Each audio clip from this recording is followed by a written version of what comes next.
What up? It's Boy Dragon, and today we're gonna do the first of a new series just called RuneScape Rambles, where I'm gonna be just rambling about, certain things in the game that I want to talk about. So, yeah, we're actually gonna start the first one ever with the best boss in the game, Telos.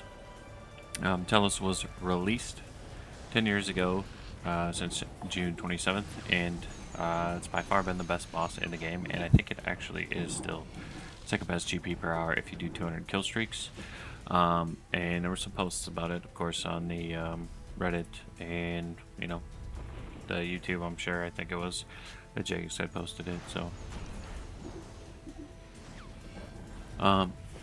as far as Telos being a boss, I think it's the best boss ever designed, and it still holds up today. So, there's a couple things I want to talk about on it. And there were some people saying that Telos wasn't a good boss, but realistically, I don't know how they could say that because it has all the mechanical check, the DPS check.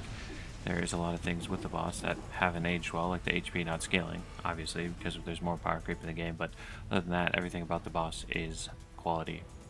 So as far as mechanics go, I think a lot of these mechanics are really good. So first thing is the Enrage. At 50%, you start to get this virus. At 100%, you get the 5th phase, which adds on to it. And then some minor stuff, 150%. Telos starts using Freedom. His health starts scaling at 200% for phases 1 to 4. At 250, he gets, immunity with Freedom. And then 300%, his HP scales as well. And then 500%, there's a cap on the Faunt's life points. And at 1000%, now you start to get rocks during phase 5, and you can't immortality to survive the insta-kill. And then the last one actually happens at 2700, where the tendrils attack no longer scales in HP. So while he does the tendrils and healing, it doesn't scale anymore. But I think all of these things kind of compound, but there's something you'll notice there that, all of the mechanics don't actually start until technically are still scaling or doing different things until 2700, which to me is kind of bizarre that the meta is not just killing 2700 or above where you actually have all mechanics. I think 2700 should have been the cutoff where you actually start doing the max drop potential just based on that.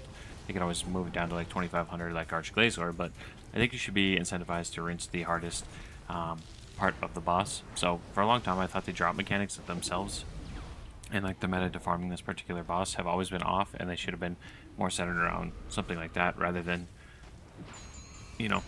having this streak mechanic be part of it. So personally, I think streaking was the thing that never was good about the boss as far as losing your loot, because it disincentivizes learners, and then the people who have the ability to do the boss are the ones that are going to be doing it. So there's no in between. It's basically if you can't do it, you won't do it, and if you can do it, you just never die, so you never lose any loot.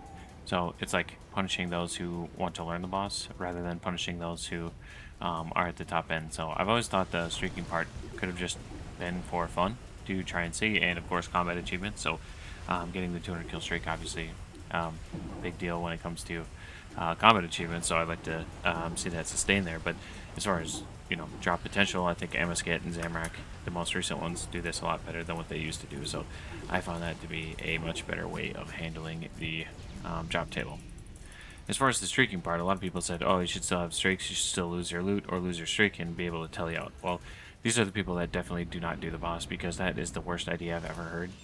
It's a horrible idea for the simple fact that I don't want to accidentally click a telly and lose my entire kill streak to that, just because it's pretty ridiculous. But they said make it a toggle. Well, we have a toggle for everything. I don't know why you can't just keep the loot and maybe adjust it accordingly. So if you're streaking, you're not getting this ridiculous amount of incentive to do streaks to get the common loot multiplier. I think at certain enrages it should just either be better, or if you're at 2700 doing a streak, you would get more loot. So the base loot is based on Enrage, so the Enrage will be a modifier, but then the streak will also be a modifier. So the Enrage itself actually helps with the common loot drops as well as uniques. So you're incentivized to like try and do 200 kill streak at like 2700 and above, rather than just from 0%. And once you get to like 100 kill count on the streak, that's when you start getting like 5 mil every kill and then potential drops. So I just think overall the drop mechanics and the streaking is the only thing holding Telos back from still being one of the best bosses in the game going forward, with the new additions that will always come. So yeah, otherwise I don't really have much else to say except that I still think this is the best boss ever created, and 10 years later you know, that's pretty solid, so it still holds up.